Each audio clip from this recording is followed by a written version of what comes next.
Bismillahirrahmanirrahim. Assalamualaikum warahmatullahi wabarakatuh.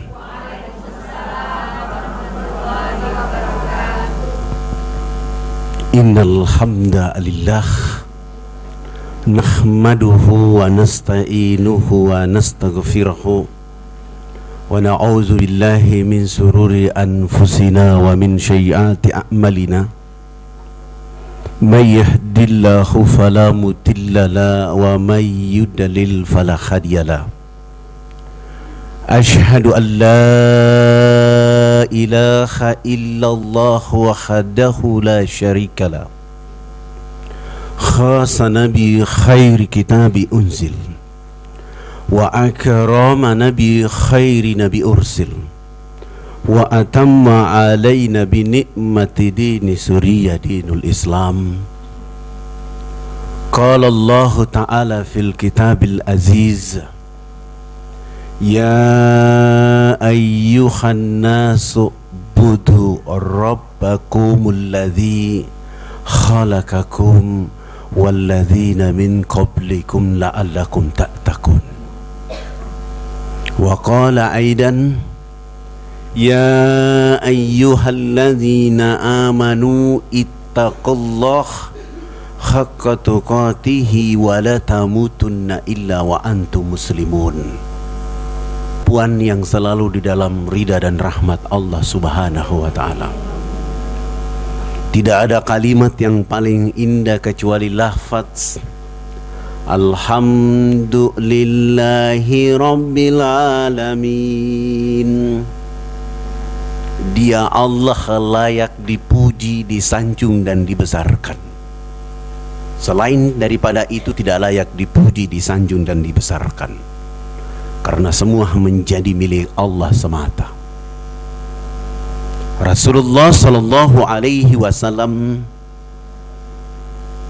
menyampaikan berita sebagaimana disampaikan oleh Ibnu Mas'ud ketika di sebuah komunitas mendapatkan undangan untuk mengikuti pengajian.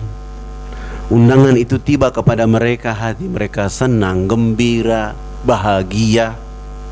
Ketika jadwal pengajian datang kepada mereka, keluar dari rumah mereka dalam keadaan happy, senang, dengan mengayun langkah kaki kanan mereka ke tempat pengajian itu. Langkah kaki kanan mereka itu diangkat derajat oleh Allah Subhanahu wa ta'ala. Tidak saja langkah kaki kanan, tetapi saat yang bersamaan mereka juga mengayun langkah kaki kiri mereka ke tempat majelis itu. Langkah kaki kiri mereka itu mampu menggugurkan dosa-dosa yang bergantungan pada jiwa dan raga mereka. Setelah mereka tiba di tempat pengajian, mereka tidak duduk berkesendirian, melainkan mereka ditemani oleh 70.000 malaikat. Tidak saja ditemani oleh 70.000 malaikat, tetapi 70.000 malaikat sibuk di dalam majelis itu menyebut-nyebut nama mereka yang hadir ke hadapan Allah Rabbul Alamin. Salam teriring salawat kepada Ar-Rasul Muhammad sallallahu alaihi wasallam, manusia paripurna yang sengaja dikirim oleh Allah untuk penduduk akhir zaman. Ketika mereka menjadikannya menjadi pemimpin uswatun hasanah, mereka akan tampil menjadi pribadi yang teladan, keluarga yang teladan, bahkan menjadi umat yang teladan. Semoga puan-puan yang hadir menjadi orang yang selalu menghampiri keteladanan Rasulullah dan terus menjadi keluarga yang teladan dalam keadaan hidup kita. Pada hari ini saya diminta untuk bisa bersilaturahmi dengan puan-puan yang dimuliakan oleh Allah. Saya ingin menyelesaikan materi tema saya untuk tahun 2012, yaitu judulnya adalah kegelisahan. Yang sudah pernah ikut mohon tenang di tempat.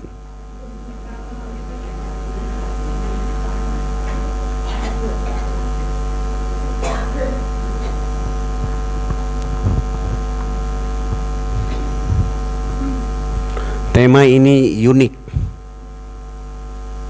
Dan ini keadaan yang terjadi pada keadaan kita hari ini.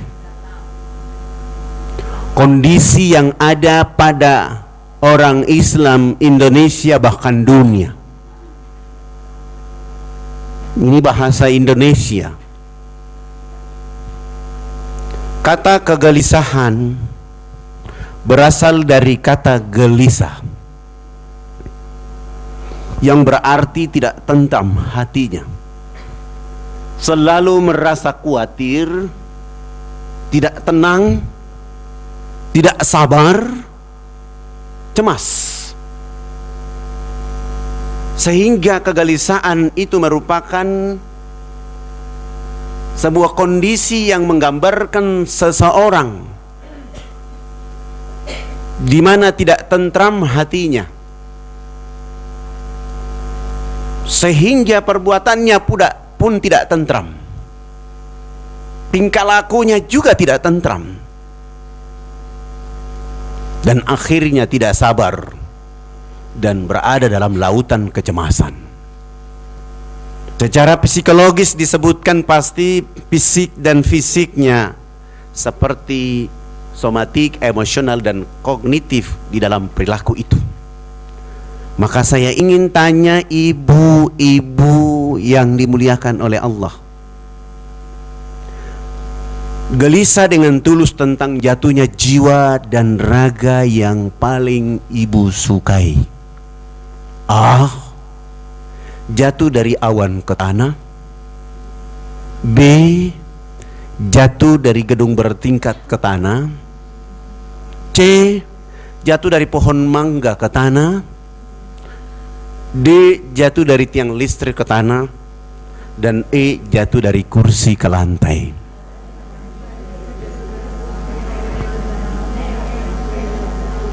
Angkat tangan kalau yang ingin jatuh dari awan ke tanah.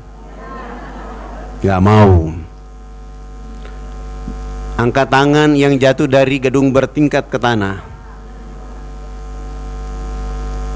Angkat tangan kalau yang jatuh dari pohon mangga ke tanah. Gak mau juga. D, jatuh dari tiang listrik ke tanah. Gak mau juga. Jatuh dari kursi ke lantai? Nggak mau. Manusia itu akan jatuh. Tidak pernah ada orang yang tidak jatuh, semua akan jatuh. Dari semua yang ada hanya satu orang yang angkat tangannya itu jatuh dari kursi ke lantai. Buka surat 2 ayat 156.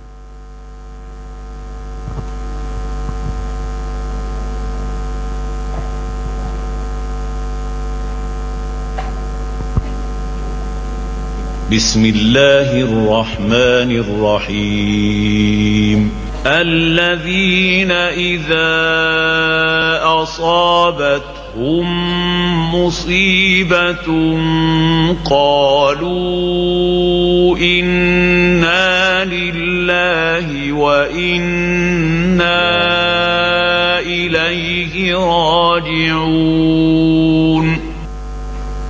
Alladzina idza asabathum musibah qalu inna lillahi wa inna ilaihi rajiun.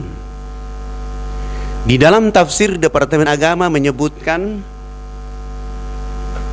orang-orang beriman ketika ditimpa musibah dia menyebutkan inna lillahi wa inna ilaihi rajiun. Tafsir itu juga menyebutkan bahwa sesungguhnya kami adalah milik Allah dan akan kepadanya lah kami kembali. Saya tidak bahas ucapan itu, tapi saya ingin mengajak kita untuk gelisah di penghujung ayat ini, agar gelisah kita benar. Kalau tadi tidak hanya satu orang yang mengatakan jatuh dari kursi ke lantai, saya tanya ibu-ibu, BBM naik senang tidak? Jawab yang semangat. Angkot naik senang tidak? Gula naik senang tidak? Itu gelisah ibu-ibu keadaan hari ini. Tapi suamimu sehari tidak baca Quran, ibu damai-damai saja. Suamimu tidak sholat berjamaah di masjid, biasa-biasa saja. Anakmu tidak sholat berjamaah di rumah maupun di masjid, ibu biasa-biasa saja. Tapi amplop ibu tanggal 1, 2 dikurangi oleh suami ibu, begitu gelisahnya luar biasa. Ini gelisah yang disebut salah kaprah. Gelisah yang hanya memanfaatkan 2 kelopak mata yang ada di kepala untuk short time in life, yang pada akhirnya gelisah itu meninggalkan ibu, sementara tiap hari digelisahkan dalam proses perjalanan kehidupan. Maka Allah beri inspirasi melalui ayat ini kepada kita agar tidak boleh takut dengan ayat ini, tapi dia harus menjadi madrasah ke dalam jiwa dan raga hidup kita. Sehingga kata-kata inna lillahi wa inna ilaihi roji'un adalah sebuah motivasi Allah, sebuah inspirasi Allah kepada setiap al-insan yang hidup, agar mereka menjadikan kata-kata inna lillahi wa inna ilaihi raji'un itu menjadi sebuah spektakuler jiwa, spektakuler kepada raga, sehingga pada proses perjalanan hidup itu mereka hidup dalam keadaan happy, damai, semangat dalam hidupnya. Maka kata-kata inna lillahi wa inna ilaihi raji'un itu kalau kita tadaburinya, sesungguhnya kita ini milik Allah dan berasal dari Allah dalam keadaan fitrah atau suci. Karena Allah itu maha suci, maka hiduplah di alam raya dalam keadaan fitrah suci, agar suatu saat nanti pulang, suatu saat nanti kembali kepada Allah harus dalam keadaan sukses, fitrah, husnul khatimah, sehingga akan mendapatkan piala kesucian dari Allah Subhanahu wa ta'ala.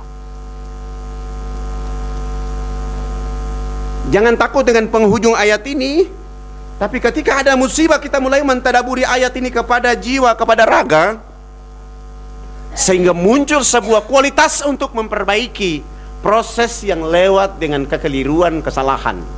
Tapi dia maju hari esoknya menjadi sebuah perjalanan kesucian menuju Allah Subhanahu wa ta'ala. Maka kata-kata inna lillahi wa inna ilaihi raji'un itu dia menjadi sebuah semangat baru kepada jiwa dan raga, sehingga mulai tertata pada hari-hari esoknya menjadi sebuah kebaikan, karena kami milik Allah maha suci itu, dan sesuatu yang dimiliki oleh Allah maha suci pasti suci. Pertanyaan yang muncul, bagaimana jika jiwa raga kotor? Bagaimana jika jiwaku kotor, pikiranku kotor, cara pandangku kotor, mentalku kotor, perilakuku kotor, cara ibadahku kotor, kata-kata dan perjalanan hidupku semuanya kotor?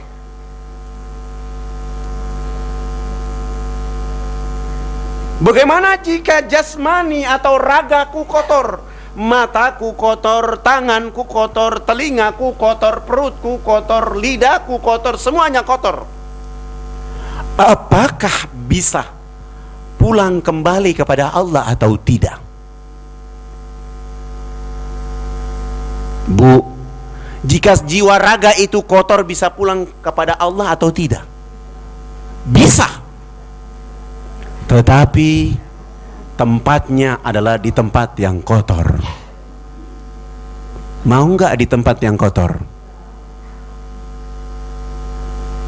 Olehnya itu, untuk tidak boleh berada di tempat yang kotor, inna lillahi wa inna ilaihi raji'un adalah sebuah semangat Allah untuk hambanya di muka bumi, untuk merawat kesucian itu, sehingga pada saat nanti adalah husnul khatimah. pada saat nanti adalah sukses, pada saat nanti damai, pada saat nanti happy karena bertemu Al-Khaliq Tabaraka wa Ta'ala. Maka itu jangan takut dengan namanya kematian, karena kematian itu artinya pulang. Kita tafsirnya sederhana supaya jangan kita takut ya. Mati itu artinya pulang. Dulu waktu ibu-ibu sekolah di SD, begitu masuk pelajaran, kepala sekolah mengatakan, anak-anak sekalian, hari ini Anda tidak melanjutkan pelajaran karena Pak Guru sedang rapat. Kalian boleh pulang. Gembira enggak? Karena pulang bertemu ibu, ayah, kakak, adik di rumah. Pada saat hari raya Idul Fitri, semua orang pulang kampung. Gembira enggak? Ketemu kerabat, tetangga, sahabat, keluarga di kampung. Meninggal dunia harus pun gembira karena bertemu Allah Al-Khaliq Tabaraka wa Ta'ala. Bagaimana bertemu Allah dalam keadaan gembira? The inspiration inna lillahi wa inna ilaihi rajiun itu mendorong untuk tertata pada jiwa, tertata pada raga untuk melangkah dalam hidup ini makin dekat dengan Allah. Bahasa Qur'annya adalah la'allakum tattaqun, makin merapat kepada Allah Subhanahu wa Ta'ala. Sehingga proses hidup kita Islam itu seperti lingkaran. Ketika kita sudah berada pada telaga kesalahan, kekeliruan pada hari-hari yang lalu, maka kita mulai belok arah untuk kembali kepada telaga kebaikan. Mengikuti perintah Allah sebagaimana dituntun dalam syariatnya yang didakwakan Rasulullah Muhammad sallallahu alaihi wasallam. Ketika orang mengikutinya, maka dia akan selamat dan sukses dunia, serta dia juga akan selamat dan sukses di akhirat. Maka itu kembalikan keadaan hidup kita.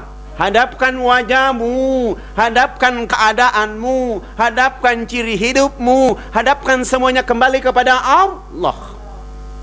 Surat 30 ayat 30. فأقم وجهك للدين حنيفا فطرة الله التي فطر الناس عليها لا تبديل لخلق الله ذلك الدين القيم ولكن أكثر الناس لا يعلمون. Kembalikan wajahmu yang benar, hadapkan wajahmu yang benar, hadapkan jiwamu yang benar, hadapkan ragamu yang benar kepada fitrah Allah itu, sehingga kamu tetap berada pada telaga kesucian. Tapi hari ini banyak orang keliru dalam hidupnya, sehingga yang terjadi, orang Islam hidupnya harus seperti ini. Mulai dari Allah, berhenti di Allah. Mulai dari Allah, berhenti di Allah. Datang dari Allah, pulang kepada Allah. Keluar dari Allah, kembali kepada Allah. Sehingga proses perjalanan kita itu rapi, seragam, sehingga tidak ada beban apapun dalam hidup kita. Hari ini kita terlena dengan keadaan dunia, terpaku dengan keadaan dunia, terpancing dengan keadaan dunia, sehingga kita tergombal di dalamnya. Maka kita menjadi orang yang gelisah hanya untuk dunia itu saja. Amplop suami kurang di tanggal 1, 2, gelisah, takut miskin, takut lapar. Tetapi tidak pernah orang gelisah dalam hidupnya untuk dekat dengan Allah Subhanahu wa ta'ala. Dia tidak sholat biasa-biasa saja. Dia tidak baca Quran sehari biasa-biasa saja. Seakan-akan dalam proses perjalanan di atas muka bumi ini tidak ada urusan dengan Allah Subhanahu wa ta'ala. Seakan-akan tidak peduli dengan Allah Rabbul Alamin. Nanti begitu diuji oleh Allah, baru bangun di tengah malam. Setelah mendapatkan pemberian Allah, tidak pernah juga bangun di tengah malam. Tidak pernah gelisah kalau satu malam tidak qiyamul lail. Bahkan bahagia kalau sholat subuhnya jam 9 pagi.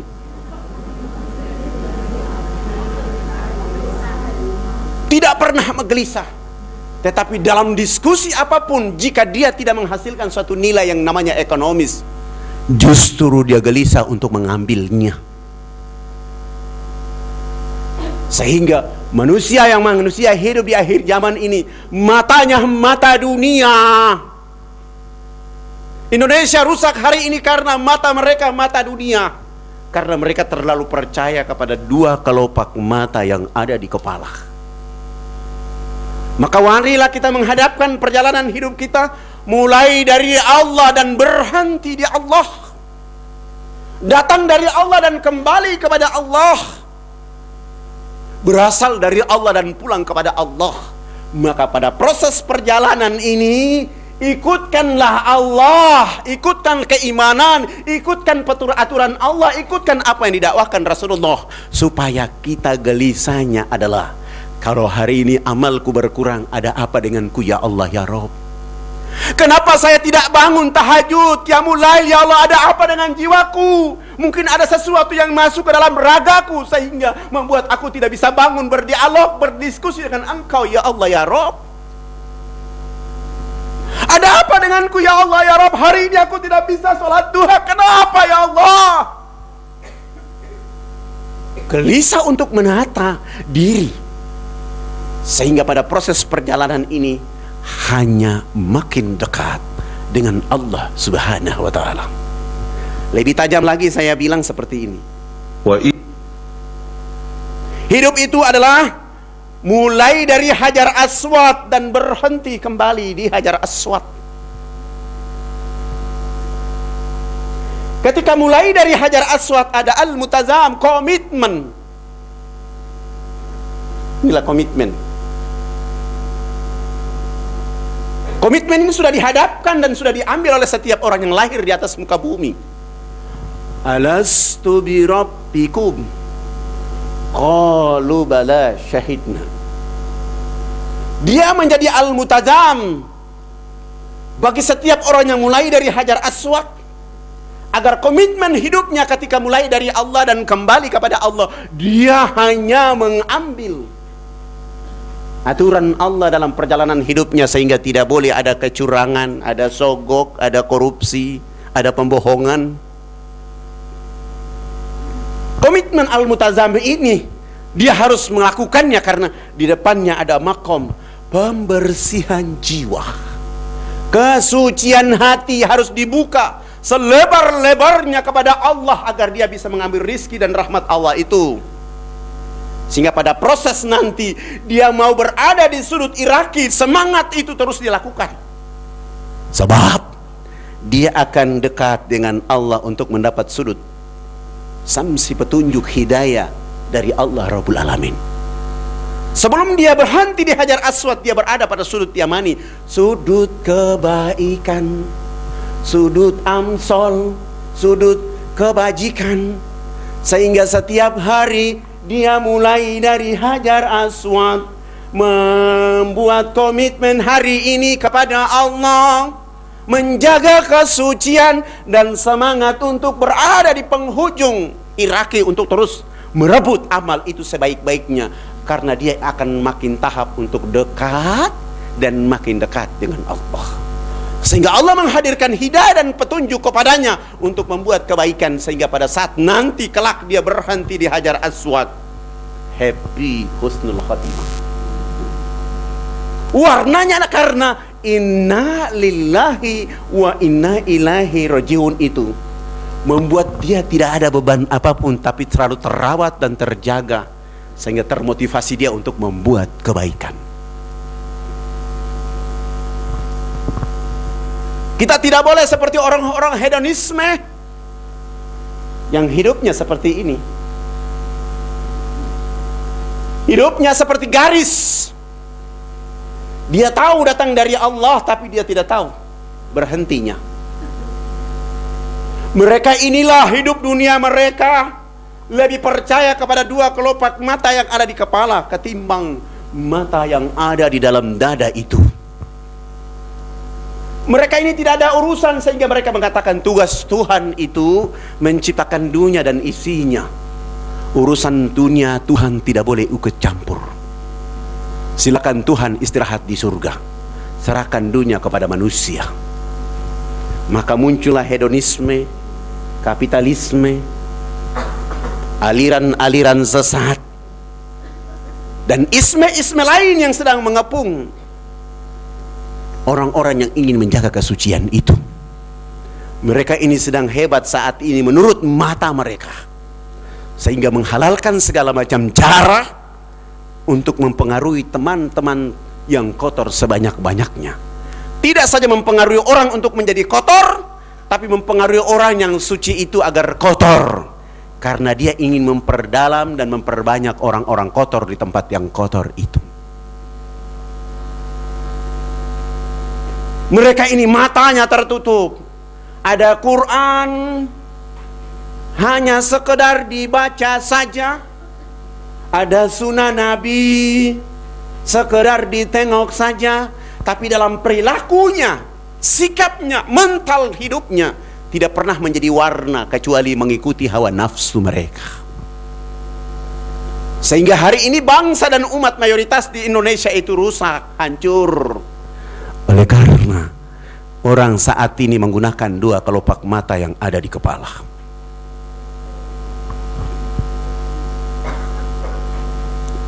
Saya kasih contoh. Hari ini umat Islam Indonesia seperti ini. Bu, ini bunga apa? Ini bunga plastik apa bunga asli? Asli. Ini bunga plastik apa bunga asli? Asli. Ini bunga plastik apa bunga asli? Asli. Ibu mau uang nggak? Mau rumah mewah? Mau laki-laki ganteng? Perempuan cantik? Udah, akui saja ini bunga asli. Akhirnya semua orang mengakui ini bunga asli karena bikin uang banyak-banyak dibagi kepada ibu. Kebenaran dikorbankan dan yang didepankan adalah pembenaran. Inilah orang yang hidup seperti itu. Merubah keadaan menurut pembenaran, tapi mengorbankan keadaan menurut kebenaran. Maka umat Islam harus kembali seperti mulai dari Hajar Aswad, berhenti di Hajar Aswad, dan hidupnya harus happy dan semangat terus menerus. Kata Allah, kamu adalah umat yang terbaik. Kamu tidak saja menjadi umat yang terbaik, kamu juga menjadi umat yang terpilih. Tidak saja terbaik, terpilih, kamu juga adalah umat yang diangkat derajat oleh Allah Subhanahu wa ta'ala.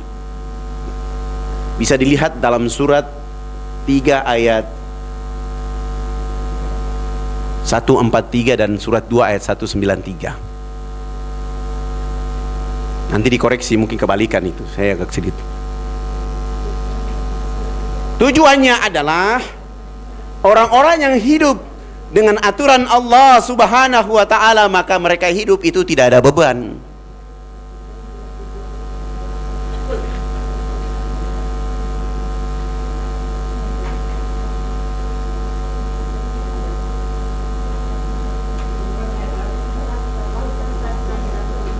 Surat 3 ayat 143 atau 193. Di antara surat 2 ayat 143 atau saya ada kebalikan. Yang satu menyebutkan kamu umat yang terpilih, yang satu menyebutkan umat yang terbaik, yang diangkat derajat oleh Allah. Dan dalam Al-Imran juga menyebut kuntum khairu ummatuh ukhrijat linnas, kamu adalah umat yang terbaik.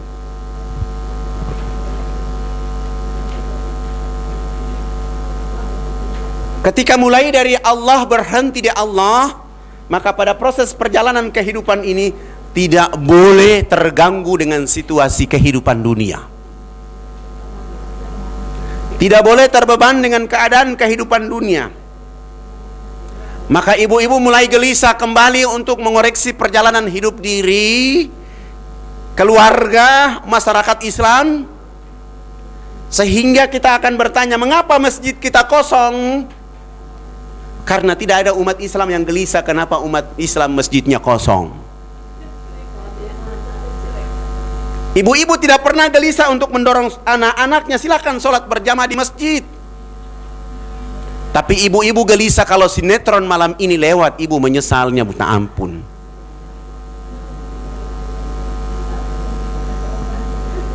Maka kita tidak boleh lagi berada pada tatanan itu.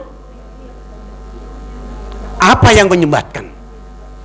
Allah subhanahu wa ta'ala menceritakan kepada kita dalam Al-Quran, orang-orang yang ketika dunianya kotor, perjalanan hidupnya adalah mengutamakan dunia mereka, dan kotorannya makin banyak pada saat nanti menjelang kematian, Sirakatul Maut. Sesungguhnya tidak dia dekat dengan Allah, tapi dia tidak bisa melihat Allah. Allah sungguh dekat, tetapi dia tidak bisa melihat Allah. Allah gambarkan dalam surat 56 ayat 83 sampai 85. فلولا إذا بلغت الحلقوم وأنتم حينئذ تنظرون ونحن أقرب إليه منكم ولكن لا تبصرون. Kita break sebentar. Ada pengumuman. Bunda-bunda yang dirahmati oleh Allah, ada yang punya kendaraan yang lampunya masih nyala-nyala, yaitu mobil plat B 1909 50A, mohon dimatikan lampunya.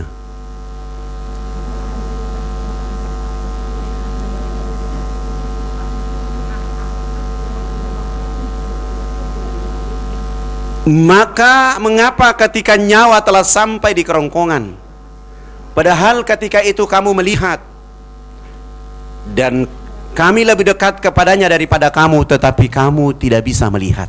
Mengapa? Oleh karena tadi kotorannya terlalu tebal. Kotoran dunianya menutup mata hatinya. Kotoran-kotoran yang selama ini diperjuangkan, pergi pagi pulang petang kotoran, petang kembali ke rumah kotoran.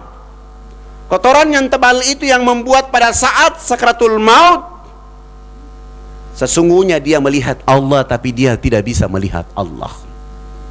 Dia dekat dengan Allah tetapi tidak bisa melihat, oleh karena kotorannya tebal. Hari ini orang sedang berebutan membuat kotoran itu sebanyak-banyaknya. Kenapa? Mata di kepala ini lebih berkuasa ketimbang mata hati yang ada dalam dada.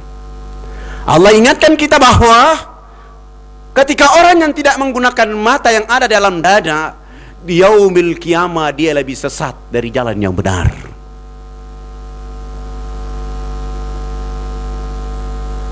وَمَنْ كَانَ فِي هَذِهِ أَعْمَى فَهُوَ فِي الْآخِرَةِ أَعْمَى وَأَضَلُّ سَبِيلًا. Dan barang siapa yang buta hatinya di muka bumi, di alam raya, niscaya di akhirat nanti dia akan lebih buta dan lebih sesat dari jalan. Orang-orang yang menggunakan dua kelopak mata justru mengantarkan manusia dalam hidup menuju kotoran yang lebih tebal. Saya kasih contoh begini. Ibu-ibu sudah naik mobil atau ibu-ibu sudah naik di atas motor, sudah berada di jalan yang benar.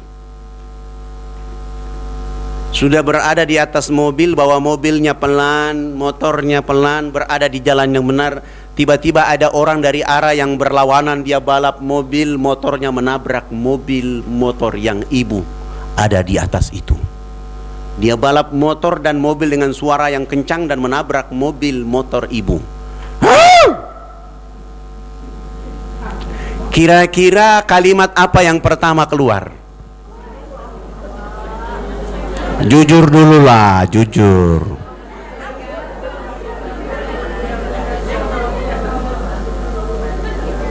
Kira-kira kalimat apa yang pertama keluar? Survei membuktikan orang yang wudu, baca Quran, ruku, sujud, umatnya Muhammad, sholatnya 5 waktu, ketika berhadapan dengan seperti itu, yang pertama keluar adalah brengsek lo. Mata lo di mana?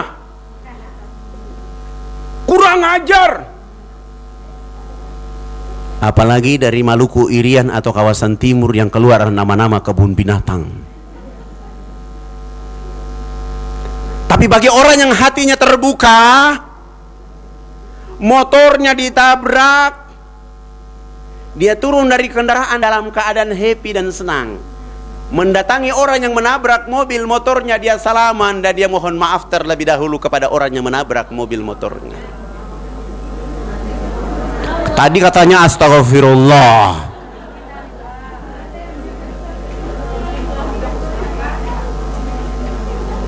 Dia salaman dengan orang bersangkutan, bahkan dia persilahkan orang bersangkutan, silakan kamu pulang, bukan kamu yang salah, saya yang salah. Kenapa dia mengatakan demikian? Karena hati kalbunya terbuka kepada Allah. Tapi kalau tadi orang yang memaki-maki bersangkutan, apalagi cicilan mobil belum lunas, tambah kencang ngomelnya, ngamuknya. Ketika lihat orang yang sedang ngamuk karena benda mati itu, orang sedang ngomel karena kendaraannya rusak itu, mata hatinya tertutup. Tapi orang yang turun dari kendaraan dalam keadaan damai, adem, tenang, dia salaman dengan orang bersangkutan dan minta maaf sekaligus berdoa, ya Allah selamatkan kami berdua. Ini orang-orang yang hatinya terbuka. Kenapa dia mengatakan silakan kamu pergi, bukan kamu yang salah, saya yang salah? Kenapa dia langsung memvonis dirinya salah? Karena dia tahu mungkin mobil ini belum mengeluarkan zakat infak sedekahnya sehingga ditabrak, supaya dialirkan sedekah itu ke bengkel bersangkutan. Padahal ketika sesuatu yang tertimpa pada keadaan hidup kita, koreksilah perjalanan hidup kita, jiwa ini sudah bersih apa belum? Orang yang bersih saja selalu diuji oleh Allah, apalagi orang yang belum bersih dalam proses perjalanan hidup itu. Maka kata Allah, barang siapa yang mata hatinya tertutup di muka bumi, akhirat dia akan lebih buta dan lebih tersesat dari jalan yang benar. أفلم يسيروا في الأرض فتكون لهم قلوب يعقلون بها أو آذان يسمعون بها فإنها لا تعمى الأبصار ولكن تعمى القلوب التي في الصدور. Maka apakah mereka tidak berjalan di muka bumi? Mereka punya hati, tapi dengan itu mereka tidak dapat memahami. Mereka punya telinga, tetapi mereka tidak dapat mendengar. Karena sesungguhnya bukanlah mata itu yang buta, tetapi yang buta adalah hati yang ada di dalam dada mereka. Hari ini bangsa kita hati kepada Allah kurang. Orang biasa-biasa saja, sehingga lihat mereka kejar dunia, mereka melebihi akhirat mereka. Padahal Allah mendorong orang-orang yang menuju kesucian itu. Surat 42 ayat 20.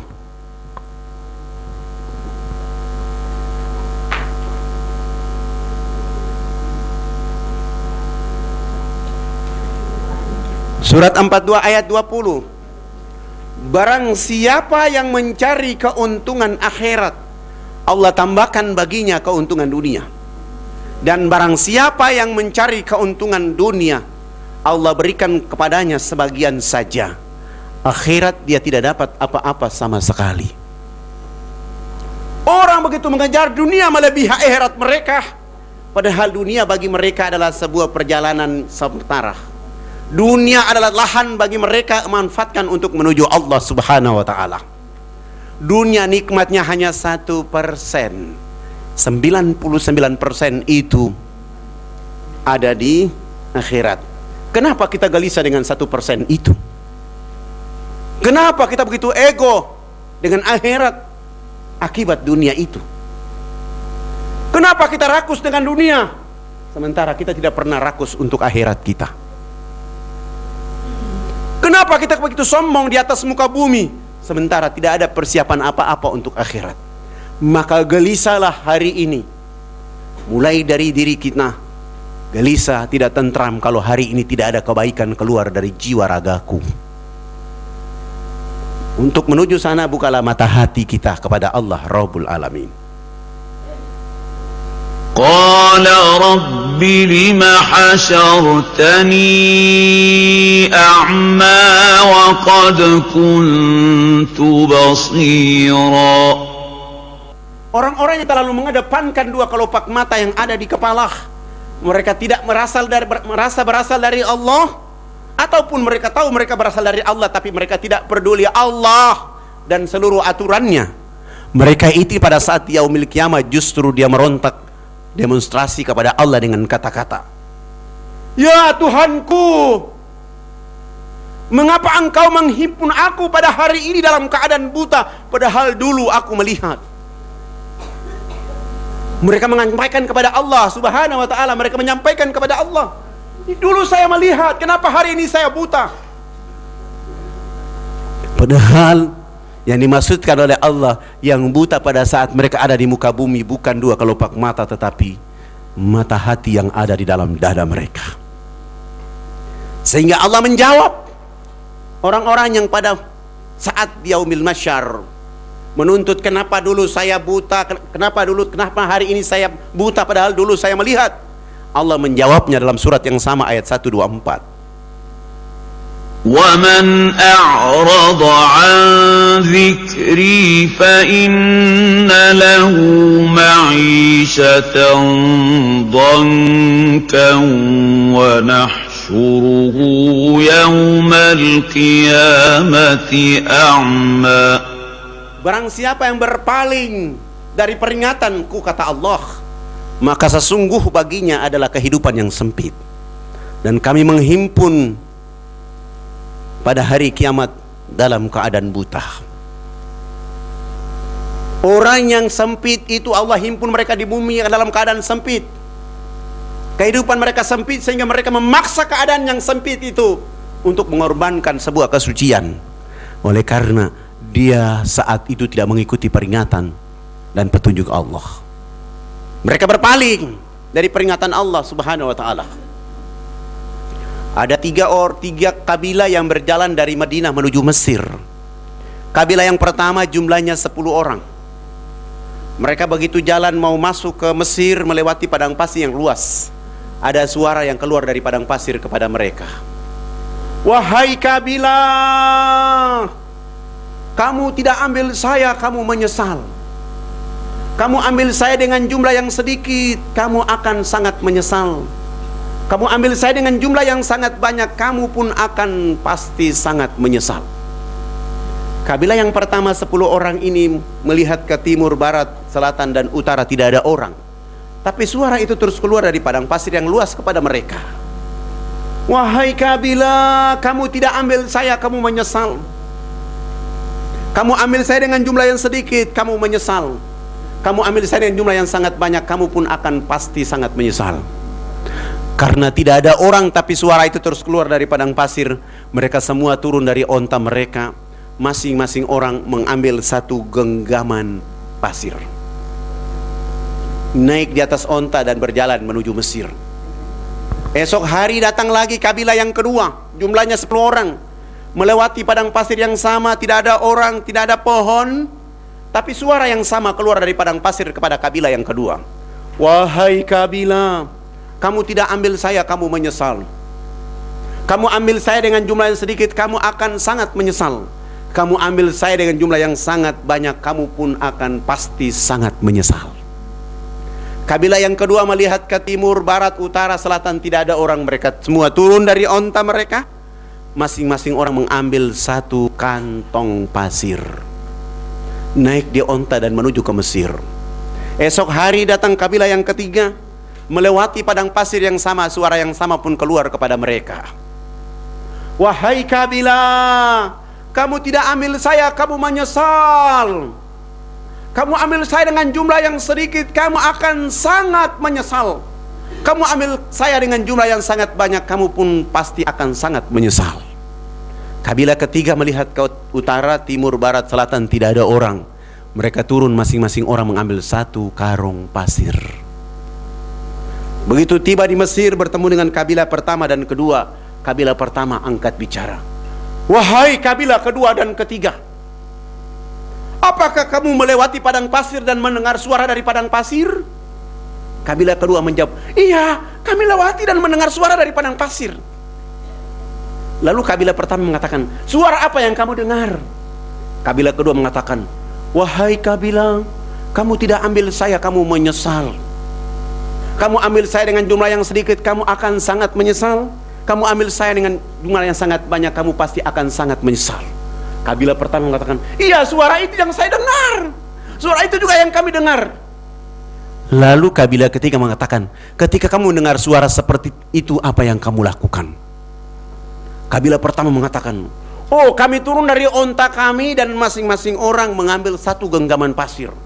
Kabilah kedua mengatakan, kami bukan satu genggaman, kami satu kantong. Kabilah ketiga mengatakan, kami bukan satu genggaman, kami juga bukan satu kantong, tapi kami satu karung. Lalu kabilah pertama, kabilah kedua dan ketiga mengatakan, kalau begitu, karena kamu punya kecil, silakan kamu buka duluan. Lalu 10 orang kabilah pertama itu membuka genggaman pasir yang ada di tangan mereka. Begitu dibuka, isinya adalah intan dan berlian. Kenapa sedikit ya? Lalu mereka memperhatikan kabilah yang kedua membuka satu kantong pasir. Begitu dia buka, isinya juga adalah intan dan berlian. Dia juga menyesal. Kenapa cuma satu kantong? Begitu dibuka, kabilah yang ketiga membuka isi satu karung itu, dia pun menyesal. Kenapa hanya satu karung? Mereka mencoba untuk kembali ke padang pasir yang sama, ternyata tidak ada suara itu keluar lagi. Mereka memegang pasir itu sambil melihat, ternyata bukan intan dan berlian. Mereka menjadi orang yang menyesal. Siapakah mereka? Hari ini mereka yang pulang mendahului kita, melihat siksaan di dalam alam kubur itu. Ada yang amalnya sedikit, dia berontak untuk pulang. Ada yang seperti satu kantong, dia bilang untuk segera kembali.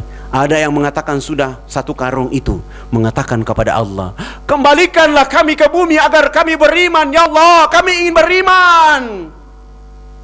Kami ingin membuka hati kami, ya Allah. Allah menyampaikan dalam ayatnya kepada mereka, bukankah kami telah mengutus Rasul untuk membacakan ayat-ayat kami? Akibat di muka bumi berpaling dari peringatan Allah Subhanahu wa ta'ala. Mari kita lihat ومن يهد الله فهو المهتد ومن يضلل فلن تجد لهم أولياء من دونه ونحشرهم يوم القيامة على وجوههم عميا وبكما وصما مأواهم جهنم كلما خبت زدناهم سعيرا. Dan barang siapa yang ditunjuki Allah, dia adalah mendapat petunjuk. Dan barang siapa yang disesatkan, maka sekali-sekali kamu tidak akan mendapat penolong bagi mereka selain dia. Dan kami akan mengumpulkan mereka pada hari kiamat dengan wajah yang tersungkur, dalam keadaan buta, bisu dan tuli.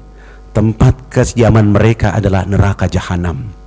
Tiap-tiap kali menyala api jahanam itu akan kami padam, kami tambahkan lagi bagi mereka nyalahnya. Kalau pada pertama tingginya 10 meter, begitu dipadamkan dinaikkan lagi tinggi 20 meter. Begitu dipadamkan lagi, ditinggikan, dinyalakan lagi sampai api itu tinggi 30 sampai 40 meter. Siapakah mereka? Mereka orang yang saat ini seperti ini. Lihat umat Islam Indonesia saatnya seperti ini.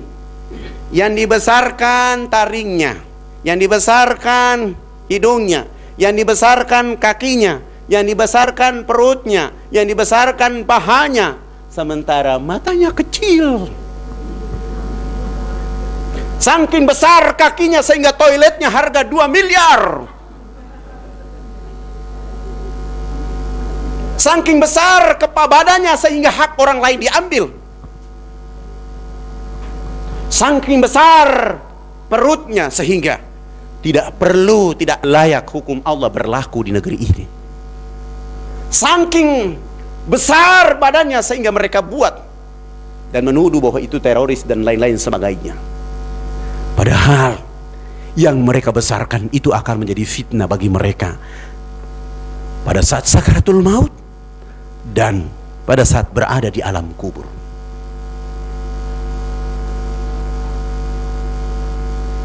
Coba lihat, dibesarkan kakinya, dibesarkan perutnya, dibesarkan semua, telinganya dibesarkan.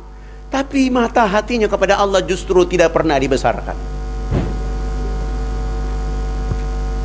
Mereka lupa, padahal Allah mengatakan, "Wala takunu kalladzina nasullaha fa ansahum anfusahum ulaika humul fasikun."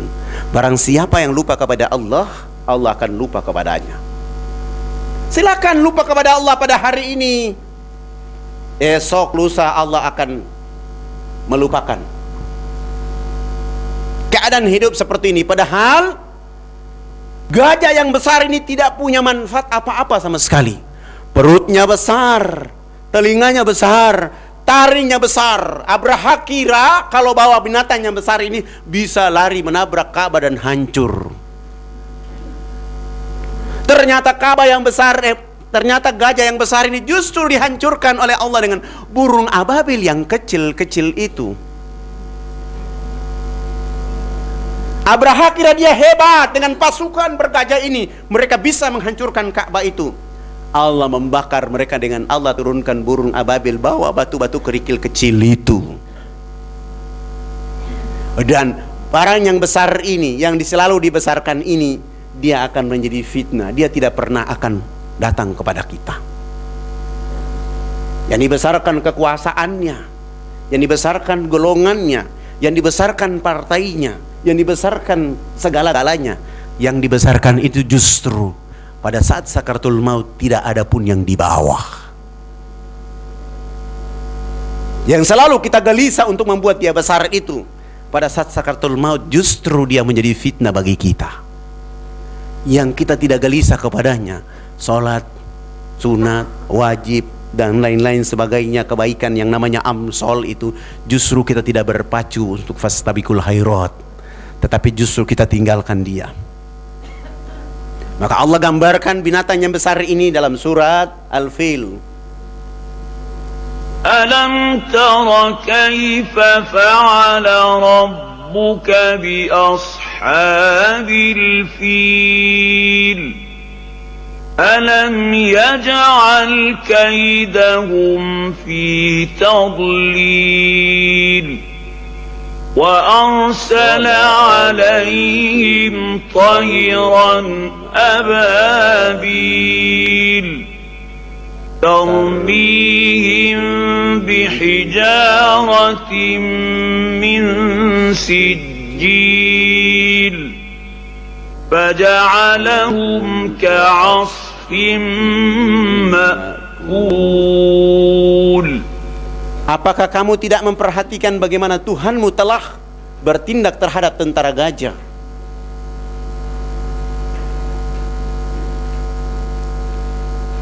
Badannya besar tapi tidak ada manfaatnya, Allah bertindak dengan sekejap saja. Allah mengirimkan mereka burung-burung ababil, yang burung-burung yang berbondong-bondong, yang melempari mereka dengan batu-batu dari tanah liat yang dibakar, sehingga mereka dijadikannya seperti daun-daun yang dimakan rayap atau ulat. Ibu-ibu yang dirahmati oleh Allah Subhanahu wa taala, marilah kita menjalankan proses ini, merubah cara gelisah kita yang benar, sehingga proses gelisah itu mengantarkan kita menjadi orang-orang sukses. Inna lillahi wa inna ilaihi rajiun. Kita ini milik Allah Maha Suci dan berasal dari Allah dalam keadaan suci, karena Allah itu Maha Suci. Maka hiduplah di alam raya dalam keadaan suci, agar suatu saat nanti kamu pulang dalam keadaan sukses, dalam keadaan suci, dalam keadaan husnul khotimah, sehingga Allah akan melantik kamu dengan kata-kata salamun qaulam mir rabbir rahim. Tidak saja Allah memanggil melantik kamu dengan kata-kata salamun qaulam mir rabbir rahim, tapi Allah memanggil kamu lebih khusus lagi. Ya ayyuhal nafsul mutmain, hai jiwa yang tenang, masuklah ke dalam jamaku setelah kamu ridhoi dan aku ridhoi. Dan Allah memberikan piala terakhir bagi kamu adalah surgaku. Tapi bagi orang yang kotor, Allah mengusir mereka. Hai keluar orang-orang kurang ajar. Wamtazul yauma ayyuhal muzrimun. Berpisah kamu orang-orang kurang ajar, ini bukan tempatmu, ini bukan keadaanmu. Karena engkau kotor, maka kamu berada di tempat yang kotor. Di sana ada temanmu kotor itu, teman kamu sama-sama kotor itu ada di sana. Maka di saat itulah Allah mengingatkan mereka. Ketika sampai di tempat yang kotor, iblis justru tertawa terbahak-bahak. Kita sama-sama masuk di tempat kotor.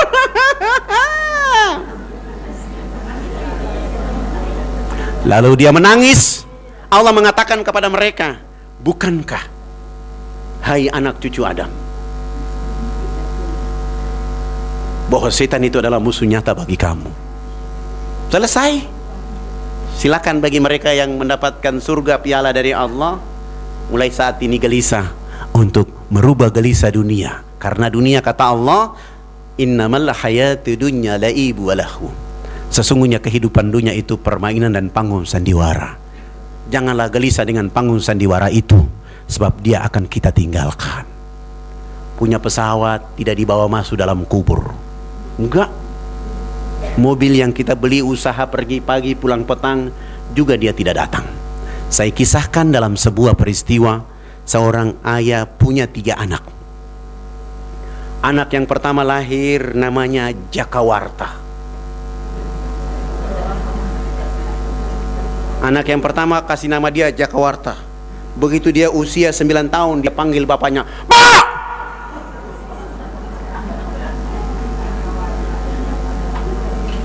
Ada apa, nak?" "Belikan saya sepeda." Bapaknya belikan dia sepeda. Setelah dia pakai sepeda selesai, dia bosan, "Pak! Belikan saya motor."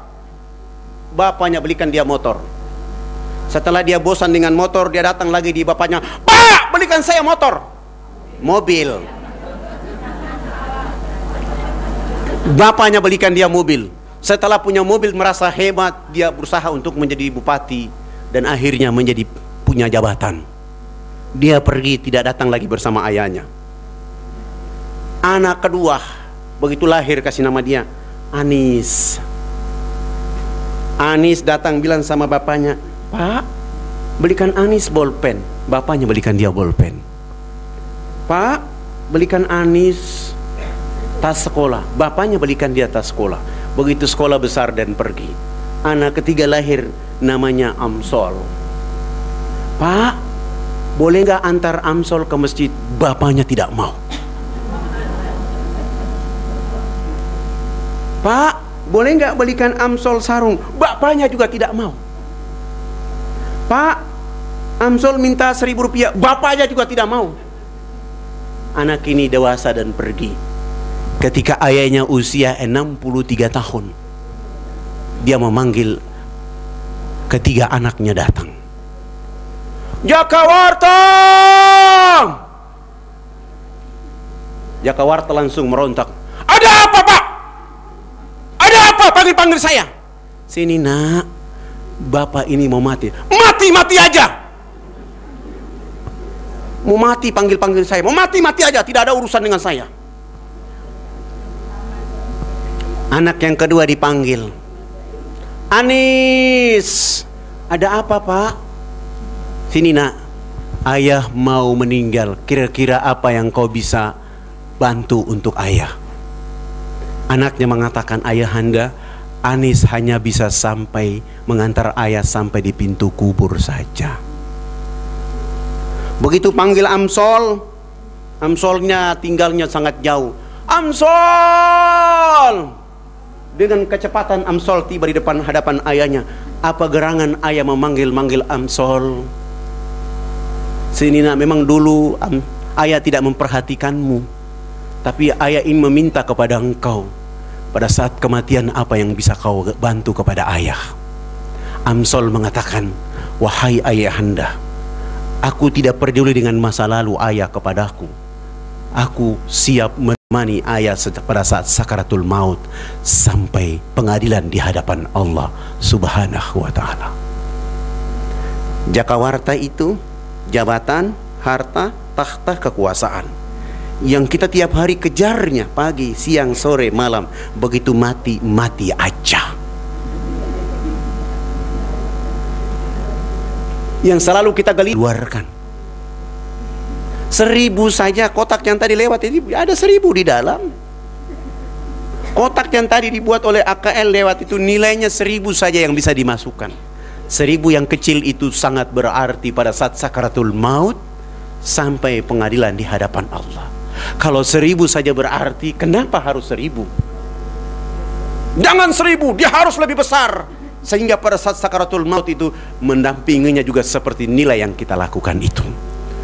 Itu dilakukan dengan dasar wa ma umiru illa liya'budullaha mukhlisina lahuddin. 98 ayat 5. Saya kira itu yang bisa saya sampaikan pada siang hari ini. Mohon maaf, ada yang bertanya, saya itu ini mau sholat nih. Ada pertanyaan, saya persilakan. Kasih waktu 5 menit saja ya.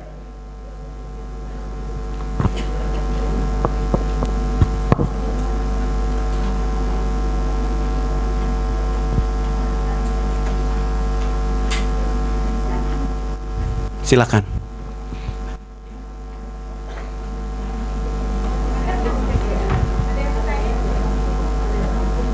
Maaf Pak Ustadz. Terima kasih. Assalamualaikum warahmatullahi wabarakatuh.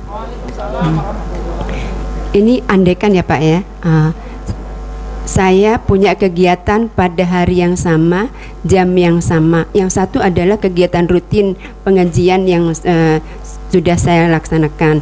Kemudian yang kedua, pada waktu dan jam yang sama saya juga mendapatkan undangan reuni yang waktunya itu tidak rutin, 3 bulan sekali. Mana yang lebih baik saya pilih datang ke reuni itu silaturahmi juga, yang lama nggak pernah ketemu, yang pengajian itu sudah rutin dan saya sering ketemu sama teman-teman. Kira-kira yang lebih bagus yang mana? Terima kasih Bu. Terima kasih Pak Ustadz. Terima kasih Bunda. Yang diperhatikan adalah yang nilainya lebih besar. Kalau pengajian itu untuk mendapatkan ilmu, untuk mendekatkan diri kepada Allah, ataukah dengan silaturahmi itu untuk dekat diri kepada Allah? Tinggal dilihat nilai sisi mana yang positif. Rada-rada semua hampir sama, antara ibu jari telunjuk sama jari tengah hampir sama, tinggal dia disesuaikan. Kalau ibu istikharah dan mengatakan pengajian lebih baik daripada datang ke reuni itu, dan reuni itu kan buatan manusia, bisa jadi saja orang reuni itu ada bahasa yang kurang bagus, hal-hal yang negatif, bisa saja.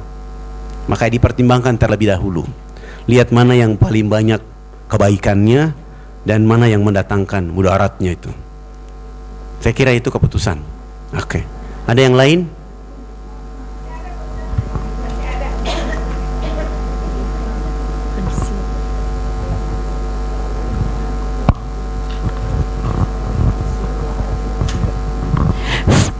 Assalamualaikum warahmatullahi wabarakatuh. Ini ada titipan teman saya, Ustadz. Dia kegelisahan di dalam rumahnya. Dia satu rumah dengan anaknya, mantunya, tapi setelah 10 hari anaknya dan mantunya tidak tegur-tegur ibunya. Ibunya juga keras tidak mau tegur anaknya. Jadi selalu berpapasan tapi tidak teguran. Bagaimana itu Ustadz hukumnya? Itu aja Ustadz. Assalamualaikum warahmatullahi wabarakatuh. Salam.